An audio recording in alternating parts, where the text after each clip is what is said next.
So first, when we thought like we wanted to make Jason, we were like, how would we like, represent the innocence part? So mostly we researched all, we sketched a lot of Jason's reference, but everyone was like too thin, too not the character we wanted it to be. Then after doing all the sketches, then we like got stuck on that specific character.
When we started with the rock golem, we had decided to make it cute and villain. So we had started with the silhouettes, and there were many ideas which we had taken. Like it has to be bigger and more sturdier than our kid, so the kid would be scared. And when we came out with the idea, we started going on the second level, which was modeling.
The 3D modeling of the environments that I worked on, I focused on keeping the 3D model very clean and fast and stylized.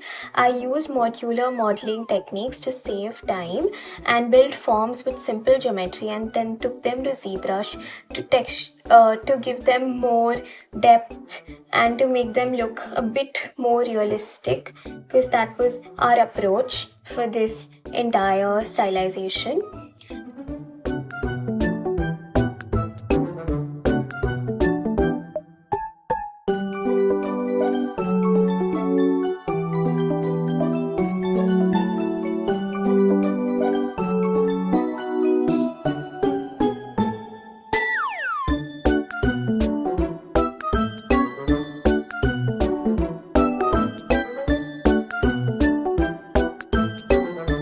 One of the islands that I worked on was Crystal Island. The main idea behind the island was that it has to look childish.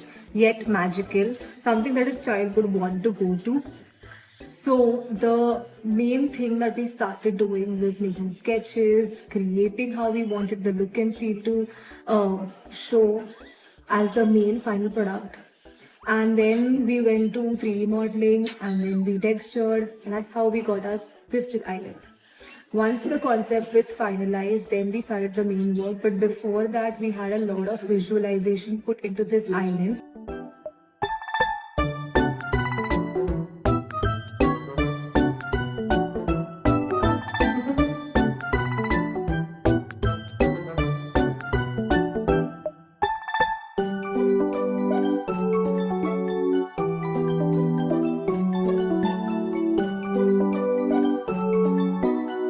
You're constantly balancing creative expression with staying true to the vision that we locked in the pre-production.